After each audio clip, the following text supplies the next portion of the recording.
Frecuencia educativa.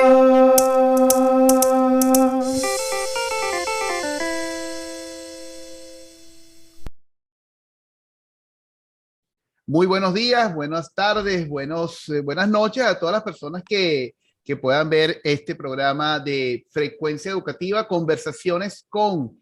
Es un espacio donde generamos oportunidades con personas que impactan a la sociedad desde distintas tribunas, porque como ustedes saben, Frecuencia Educativa es un programa que surge con la idea de sensibilizar a la sociedad en torno a lo que implica el rol que tiene la educación en el desarrollo y también mostrar las buenas prácticas educativas. Y la persona que tengo invitada en esta conversación es el señor Marcus Tobías. Marcus es arquitecto, eh, profesor de excursionismo, apasionado por la naturaleza, ha estado en los techos de América, Asia, África, del mundo entero, expediciones en los polos norte y sur, ha hecho expediciones en Groenlandia, hombre de montaña, hombre congruente. Desde mi absoluta convicción y responsabilidad, para mí Marcus es un héroe anónimo, un héroe venezolano que impacta con sus buenas prácticas educativas, porque al final Marcus no solamente va a una montaña y alcanza la cumbre, hace que otras personas lleguen a la cumbre, pero esa cumbre no es físicamente llegar al techo o a lo más alto de una montaña, sino más bien que esa persona que toque esa cumbre entienda que esa cumbre es su propia vida y que pueda transformarla en decisiones que puedan llevarlo a ser mejor persona y mejor ser humano. Gracias, Marcus, por estar en Frecuencia Educativa y abrirnos este espacio que sé que a las personas les va a encantar, que sé que las personas lo va a apreciar. Muchas gracias, Marcus. Un placer, Víctor, compartir contigo y bueno, imagínate, tantos años conociéndonos, maravilloso que podamos conversar un poquito sobre nuestra pasión, que es también la formación, ¿no? De Así niños es. y jóvenes. Una primera pregunta para ponerle en la mesa y empezar a disertar. Marcus, ¿cuándo diste el primer paso en la montaña y por qué?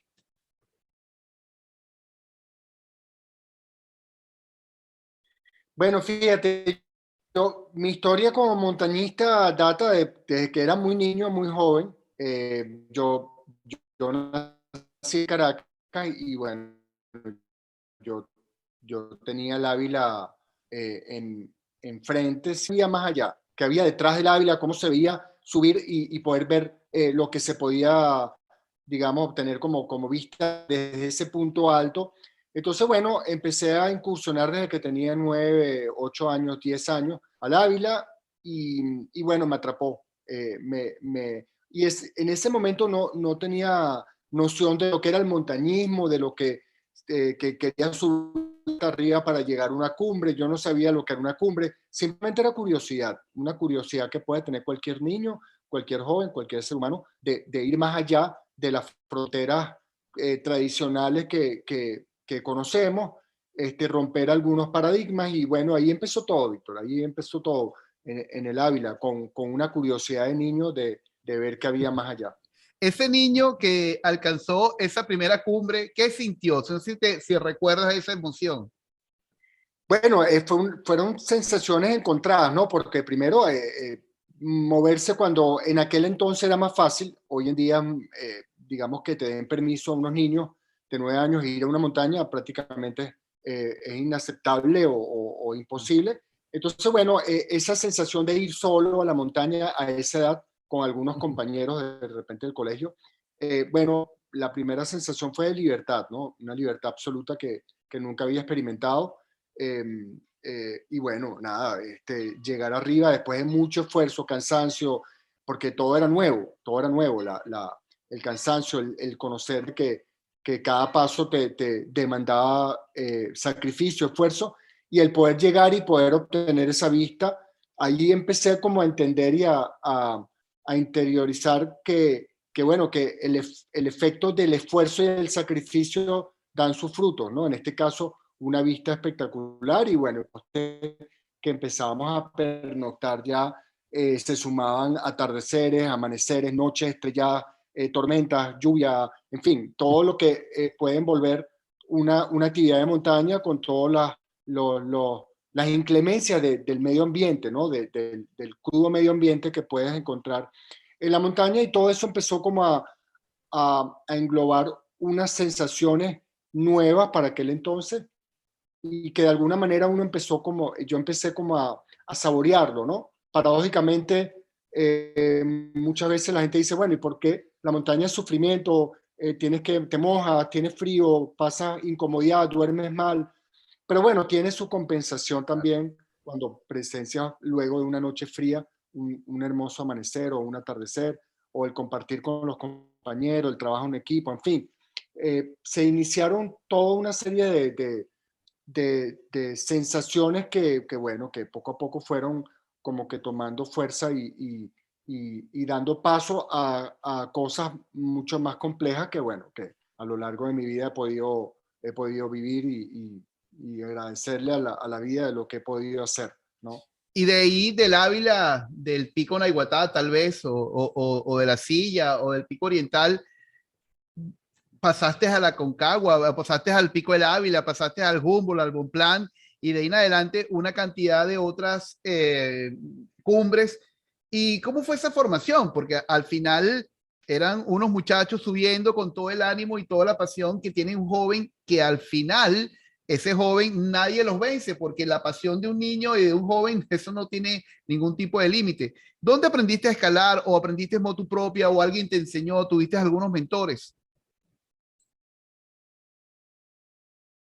Mira, Víctor, en aquel entonces no tenía nadie. Yo prácticamente, yo soy autodidacta. Claro, después sí complementé mi formación digamos, técnicas, cursos, digamos, en el exterior, pero, digamos, todos esos primeros pasos fueron autodidactas y, bueno, de alguna manera bastante riesgoso, ¿no? Porque aprender un deporte de exposición al riesgo de manera autodidacta siempre es mucho más peligroso, ¿no? Aunque también se generó ahí una magia también de descubrir, ¿no? De ir descubriendo paso a paso cómo iban siendo todas estas, digamos, complejidades que podía estar en la montaña.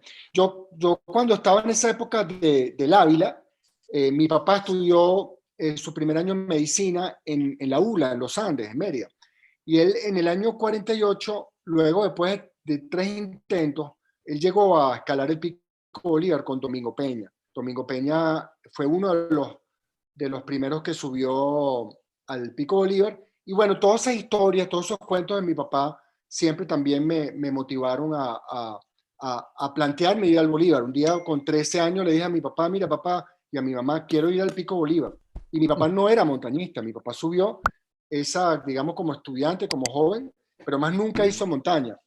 Entonces, bueno, claro, te podrás imaginar, mi papá pasó muchos sustos en esa montaña, y cuando yo le digo que quería el Pico Bolívar, por supuesto me dio un no rotundo. Sin embargo, después lo convencí y me fui. Y pude subir al Bolívar con unos merideños, en fin, todo de manera autodidacta, Víctor. ¿Y eso qué Por edad supuesto, tenías, después, Marcos? ¿Qué edad ¿cómo? tenías? ¿Qué edad tenías? Yo tenía 13, 14 años en aquel entonces. Sí. Qué interesante. Después, un año más tarde, los compañeros de Ecuador, porque tuvimos en el año 81 una competencia de atletismo en Ecuador, y sobrevolando los Andes vimos el Chimborazo. Y un año más tarde estuvimos ascendiendo el Chimborazo también de manera autodidacta y bueno, ya palabras mayores. El Chimborazo es un 6.300 metros, lleno de peligros, grietas, glaciar, en fin. Pero bueno, tuvimos también a lo mejor alguna protección divina, porque en verdad, si yo echo la película atrás, realmente esos primeros pasos fueron muy expuestos, ¿no? Fueron muy arriesgados. Claro, en teoría, las personas o la gente comenta que ir a la montaña es un acto de riesgo, o una dejadez de la toma de decisiones, pero en cambio la montaña lo que te brinda es vida. ¿Para ti qué es la montaña, Marcos? Bueno, la montaña para mí es mi vida, ¿no? Es mi gran pasión, y de hecho vivo, vivo de la montaña y con la montaña. Yo creo que ese término y ese concepto que podría tener mucha gente de pensar que los que hacen deporte, yo lo llamo deporte, digamos, con exposición al riesgo, ¿no? Porque, digamos, es un tema de exposición, no son deportes de riesgo, porque al final una persona que va sedentaria, que va a 180 kilómetros por hora en una autopista, Sí. a no verse más de lo que un montañista se puede arriesgar. Entonces, yo creo que, y como yo estoy siempre en la parte de la formación con jóvenes para la montaña, siempre les hablo de que el riesgo es un tema de decisión, en el sentido de que a medida que mejor me prepare, mejor conocimiento tenga, y sobre todo teniendo en cuenta la exposición de riesgo y la valoración del por qué. ¿Por qué me tengo que exponer yo a un riesgo mayor o menor? Entonces, bueno, es un dilema y un tema bastante amplio de poder conversar. Por supuesto, siempre hay gente que se sale de la línea y hace cosas, podríamos llamarlas muy locas, donde la exposición realmente es muy grande, pero también hay gente que hace cosas aparentemente muy arriesgadas, pero son sumamente eh, prudentes. Yo por lo Totalmente. menos manejo muy lento. Yo me la paso en la carretera porque voy y vengo a Mérida y yo no paso de 100, 120 kilómetros por hora. Por ahí me dicen, no, maneja como un viejo, pero bueno, ¿por qué me tengo que arriesgar a algo que no tiene mayor sentido, ¿no? Por supuesto, gente que le encanta la velocidad y me dirá, no, pero es que la velocidad, en fin, es un tema muy, muy amplio y cada quien, digamos, asume este tema o los que practican deportes de exposición al vacío como lo prefiero, ¿no? Sí, es un tema de conciencia pura, de poder saber que estás haciendo una actividad que necesita estar presente, presente. Es un tema de estar presente, presente y no pensar en automático o delegar ciertas cosas a terceros porque al final depende de ti. Y en ese sentido, Marcus, estamos conversando con el expedicionario Marcus Tobía. ¿Te encuentras en Caracas o en Mérida? Ahorita estoy en Caracas, Estás me en voy la Caracas. semana que viene para Mérida. Sí. Ok, entonces estamos conversando con Marcus Tobía y nos gustaría que hicieras ese enlace de ese muchacho de 14 años que alcanza la primera cumbre, luego el Chimborazo, y el proyecto Cumbres. ¿Qué significó el proyecto Cumbres? ¿O qué significa el proyecto Cumbres? Bueno, el proyecto Cumbre somos un grupo de amigos, básicamente amigos, que, digamos, unimos nuestra pasión, que es la montaña, las expediciones, y, digamos, eso surge cuando se organiza por primera vez una expedición al Himalaya. A mí me llama, de hecho, en aquel entonces, en la década de los 80, habíamos muy pocos montañistas que realmente salíamos a hacer montaña afuera, es decir, en la cordillera andina. Entonces, un buen día me llama mi amigo Alfredo Utiero, que tú también lo conoces, Claro que gran sí. montañista venezolano, y me dice, Marcos, se está organizando la primera expedición venezolana al Himalaya. Entonces, bueno, Alfredo gentilmente me presentó a la gente que era la Fundación Terramar, era una fundación científica que estaba organizando la primera expedición venezolana al Himalaya. Y ahí coincidí con Martín Echeverría, Raúl Castillejo, Luis Simosa, por supuesto Alfredo, y nos fuimos al Pumori, después de muchos años de esfuerzo y de trabajo, porque bueno, no es fácil dar ese salto al Himalaya. Finalmente pudimos escalar el Pumori, una montaña de 7.200 metros que está enfrente del Everest, y ese fue como el inicio de toda una trayectoria que le dedicamos prácticamente 10, 12 años al Himalaya, a los 8.000. Ahí unimos esfuerzos con algunos patrocinantes que, bueno, que vieron en nosotros como un grupo pionero en estas expediciones y finalmente organizamos la primera expedición venezolana a una montaña de más de 8.000 metros. Fuimos a 5 montañas de 8.000 metros. Luego cerramos con el Everest, el ascenso al Everest, y después vinieron otros proyectos como las travesías polares, en fin. Pero, digamos, Proyecto Cumbre todavía está activo. Pasa que, bueno, hemos tenido temas con respecto a financiamiento, temas familiares, temas por la pandemia, pero, Claro. digamos, Proyecto Cumbre todavía existe y seguiremos trabajando.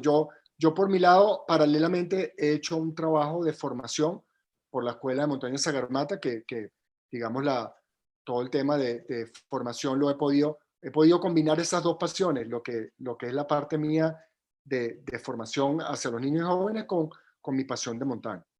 Así es. ¿Cuál es el momento más satisfactorio, Marcus, que tuviste con el proyecto Cumbres?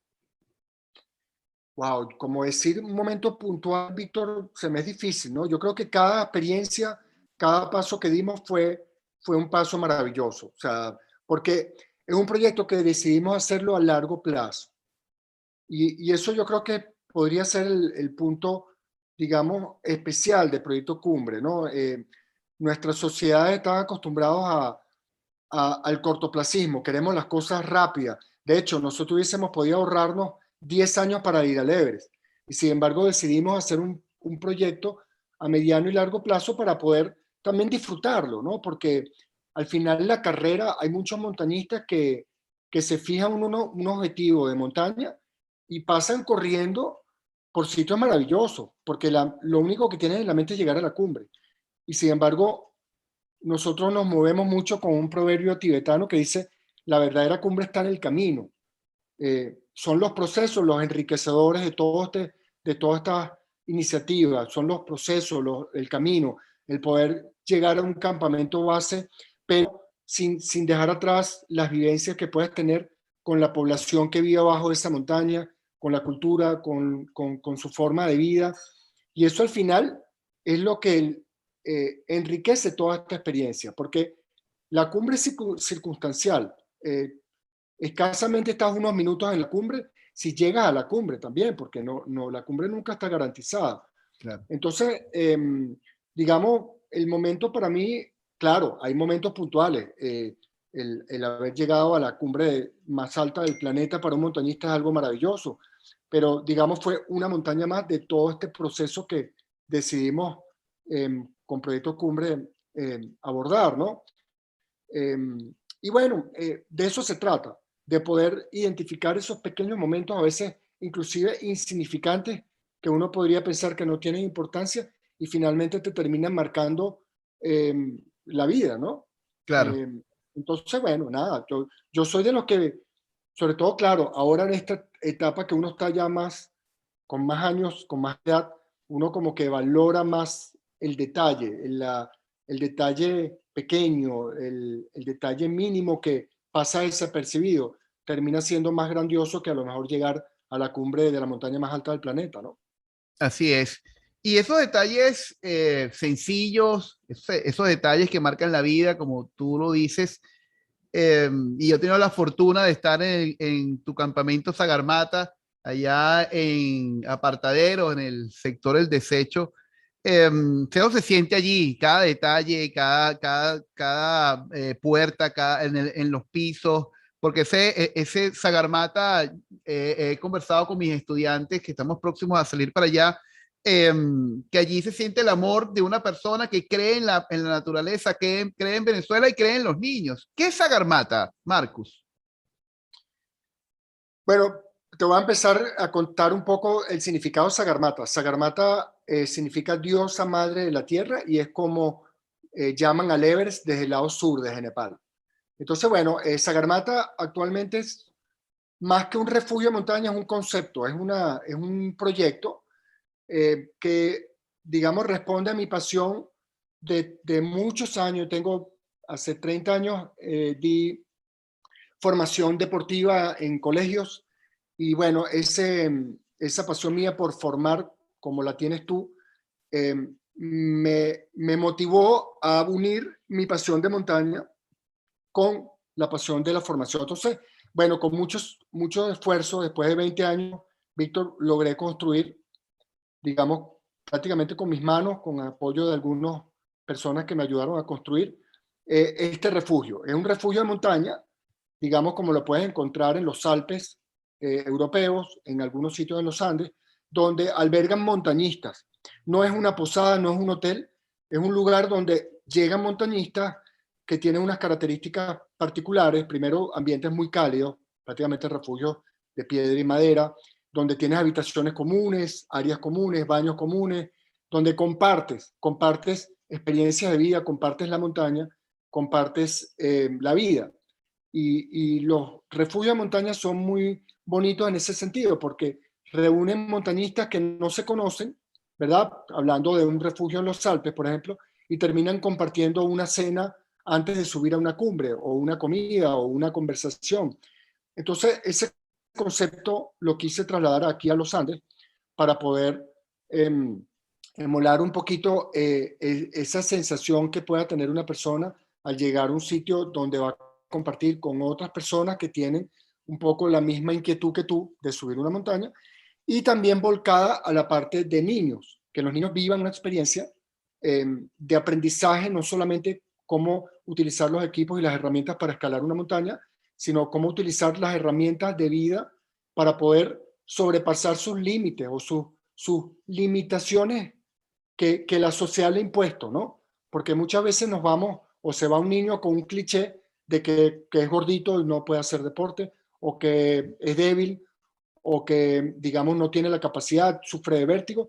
Y en Sagarmatha nos damos la tarea para que cada niño, cada joven pueda revertir un poco ese cliché, digamos, emocional que va arrastrando en su corta vida y lo termina arrastrando por el resto de su vida, que son lamentablemente esos clichés sociales que en cambio aquí, mira, hemos tenido experiencias donde de repente el gordito terminó escalando mejor que el atleta, porque resulta que el atleta sufre de vértigo y no lo sabía.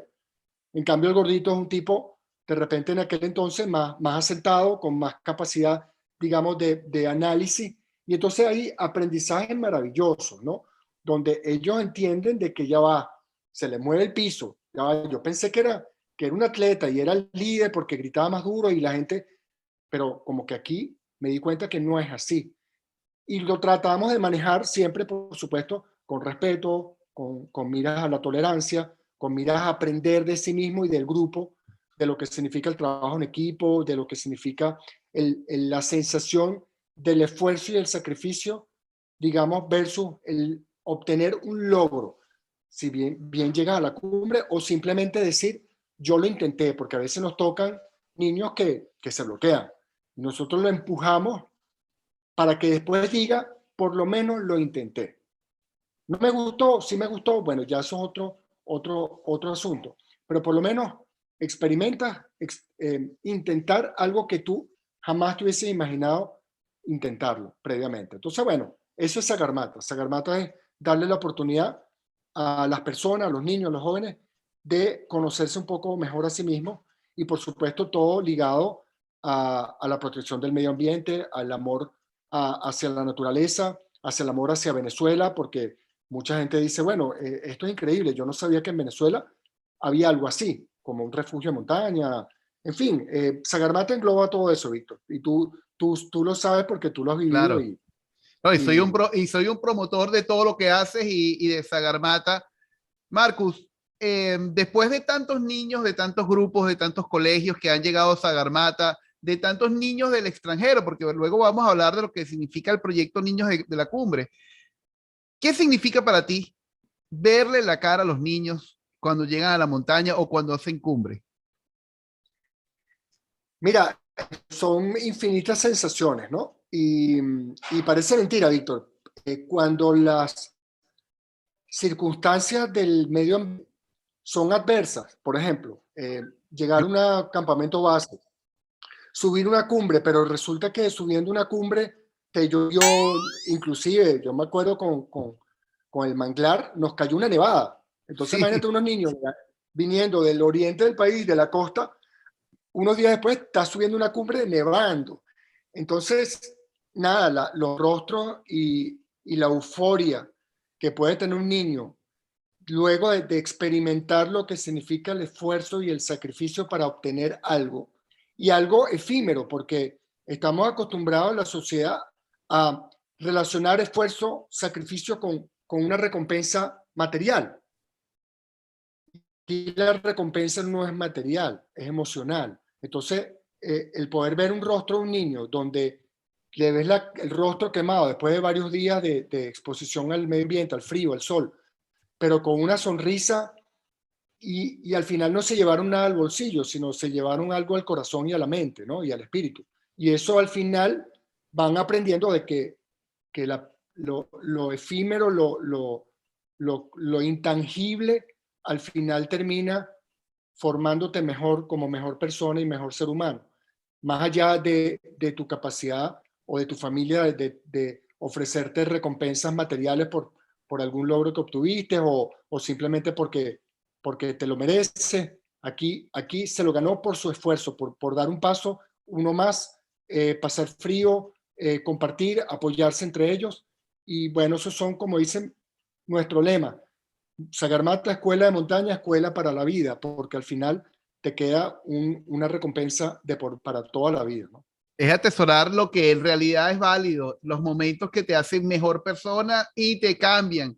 Marcus, em, responsabilidad social, eh, dejar algo de trascender en tu proyecto de vida. ¿Qué son los niños de la cumbre?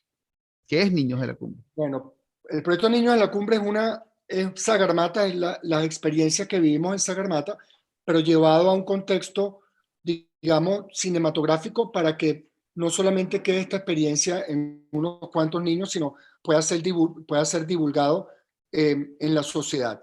Es un proyecto con la cual desarrollo con un cineasta merideño de Mérida, se llama Juan Carlos López Durán, un equipo de cineastas fabulosos como John Márquez, José Manuel Romero, quienes nos han apoyado con toda la parte cinematográfica, y es tratar de llevar una experiencia de niños completamente normales, es decir, normales, que no son montañistas, no son escaladores, a plantearse un proyecto de montaña complejo, el poder demostrar que sí es posible plantearse proyectos complejos y si es posible lograrlo gracias a la metodología, a la responsabilidad, a la constancia, al esfuerzo, al sacrificio, donde, bueno, hemos tenido experiencia, hemos hecho 3 temporadas, una con 15 niños venezolanos, de los cuales varios niños procedentes de estratos muy populares, barriadas, niños del páramo. Subimos las 2 montañas más altas de Venezuela, luego de 2 años de preparación. Luego hicimos una temporada con niños venezolanos y niños de Nepal. Participaron niños de la región del Khumbu, del Everest. Nos los trajimos a Venezuela, donde pudieron compartir no solamente la montaña, sino su cultura, su idioma, su forma de vida. Subimos al pico Humboldt aquí en Venezuela y luego subimos un pico en el Himalaya, una montaña de más de 6.000 metros de altura. Participó un niño de Misintá, de los Andes, y, y el último proyecto que desarrollamos fue con niños inuits, es decir, niños esquimales, niños venezolanos, igual, ese intercambio. Nos trajimos 5 niños esquimales de Humanac, que es una población que está a 550 kilómetros al norte del Círculo Polar Ártico, en una islita remota. Los llevamos a Venezuela, donde con 10 niños venezolanos subimos al Ollantaytambo. Entonces, unos niños que nunca habían visto un árbol terminan en medio de la La selva más selva. exuberante del planeta y subimos hasta la salida del Salto Ángel. Y luego nos fuimos con 10 niños venezolanos a Groenlandia en pleno invierno ártico a hacer una travesía por el mar congelado. Ahí participaron también 2 niños de Camarata, 2 indígenas de Camarata, niños que no habían salido de la selva, terminaron caminando sobre el hielo ártico. Y aquí sale una anécdota muy simpática y muy bonita. Participó un niño maracucho, también de Caramba. estratos relativamente populares. Él actualmente juega en el Zulia, en el equipo, digamos más el profesional, el Zulia, y él tenía 11 años en aquel entonces. Yo le digo, Heidelberg se llama, Heidelberg, ¿tú has visto a alguien caminando sobre el mar? Y él me dice en buen maracucho que yo estaba loco, que eso no se puede hacer, porque si uno pisaba el agua te hundías, ¿no? Y bueno, unos meses más tarde, Heidelberg caminó sobre el océano Ártico por sus propios medios, caminando sobre el mar. Entonces, como rompiendo paradigmas, y de eso se trata. Se trata de que estos niños le digan a los espectadores, en este caso a las personas que tienen la suerte de ver este proyecto, de que nada es imposible, porque al final de esto se trata, de poder llevar del contexto de la montaña al contexto de cada quien, porque al final, digamos, la montaña es como algo muy sencillo de entender. Tienes un esfuerzo, un proyecto, un sueño, te esfuerzas, te sacrificas y llegas a una cumbre puntual.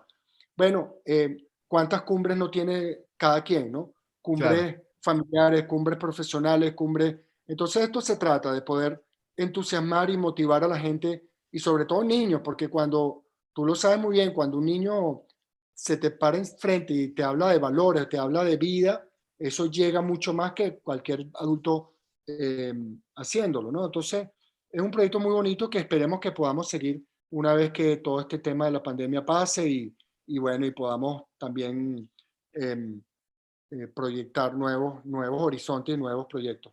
Totalmente de acuerdo contigo, Marcus. Para mí, tú me enseñaste en esa expedición que hicimos con el Colegio Integral del Manglar, eh, algo que para mí ha sido una analogía importante. Para ti, para ustedes que hicieron una expedición y estaban buscando los vientos catabáticos para impulsarlos a llegar a la meta o al sitio donde establecido como punto final de su expedición.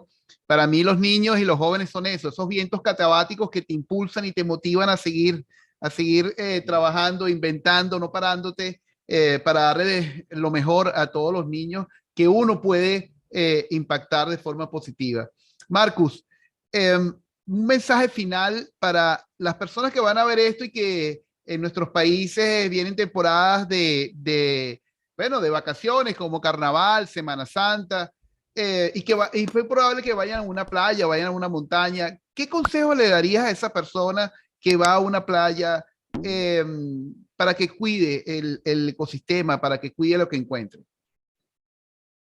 Bueno, sí, yo creo que la gente siempre trata en general, de amarrarse al bullicio. Por ejemplo, la playa la relacionan con em, diversión, que no está mal, pero a veces esa diversión está asociado al aguardiente, está asociado a simplemente a divertirse y no escuchar un poquito a sí mismo y escuchar un poquito la naturaleza. Yo creo que siempre es bueno como tener momentos de silencio, de poder escuchar paradójicamente el silencio de la naturaleza, el poder cerrar los ojos, escuchar el sonido de una ola, el sonido del ir y venir del mar, que al final eh, toda la naturaleza queda opacado porque no le damos la importancia o el tiempo a poder conectarse un poquito con la naturaleza. Y eso ocurre con un río, con una montaña, con el viento, con las nubes, con el sonido que hace el viento cuando choca con los árboles. Entonces, como que darse un poquito el tiempo para meditar y entender dónde está parado y que somos parte de un ecosistema, somos parte del planeta y no solo escuchar ruido, música a todo volumen y, digamos, dejar pasar por alto todos esos maravillosos momentos y entender de que, bueno, que nuestra acción dentro de ese medio ambiente va a impactar. Yo siempre le digo a los niños en la montaña, no se trata de no impactar, porque al final siempre vamos a impactar. Somos seres vivientes pertenecientes a un ecosistema. Es imposible. O sea, la única forma de no impactar es quedarte sentado en una silla y no hacer nada. Entonces, bueno, el detalle está en cómo vamos a impactar, cómo vamos a pasar, digamos, por ese medio ambiente. Entonces, ahí está el cómo lo vamos a hacer. Por supuesto, tratar de minimizarlo, tratar de respetar, tratar de no contaminar, tratar de no dañar, y no solamente el ecosistema, sino las otras personas, porque a veces estamos en una playa y resulta que al lado o hay 5 grupos tratando de poner el volumen más alto posible para escuchar. Entonces, se pasan por encima el derecho de la persona, de los otros que a lo mejor quieren estar un poquito con paz, con tranquilidad, con silencio. Entonces, un poquito de conciencia de si vamos a estos sitios, tener conciencia de que no somos los únicos que estamos allí y darse la oportunidad poder cerrar los ojos y escuchar un poquito ese medio ambiente que late y que vive, porque al final el planeta es un ser viviente de por sí. Así es. Respira, circula, en fin. Entonces, bueno, nada. Y bueno, que vayan a la naturaleza a compartir, sobre todo con los niños, que afiancemos la cultura por hacer un buen contacto con la naturaleza y no solamente asociarlo al divertimento banal y temporal, ¿no? Así es. Muchas gracias, Marcus, por estar en Frecuencia Educativa. Se le quiere mucho, se le admira mucho. Muchas gracias. Gracias a ti, Víctor. Toda la suerte del mundo y nos vemos pronto. Seguro. Hasta luego. Hasta luego. Chao. Chao, hasta luego. Frecuencia educativa.